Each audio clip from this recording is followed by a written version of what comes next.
Rishi Sunak fined for not wearing seatbelt in back of car. Lancashire police said it had issued a 42-year-old man from London with a conditional offer of a fixed penalty.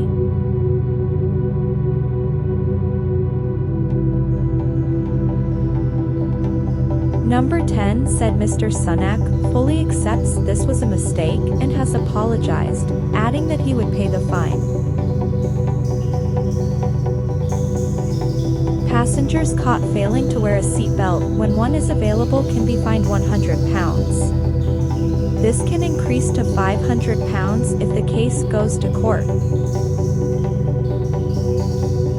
The Deputy Prime Minister said Mr. Sunak was someone with the highest standards of integrity, who had made a mistake on the seatbelt issue.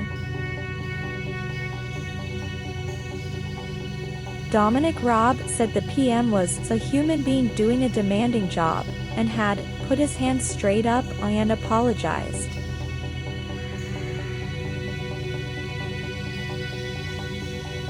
The Prime Minister was in Lancashire when the video was filmed, during a trip across the north of England. It is the second time Mr. Sunak has received a fixed penalty notice while in government. Last April, he was fined along with Boris Johnson and wife Carrie for breaking COVID lockdown rules.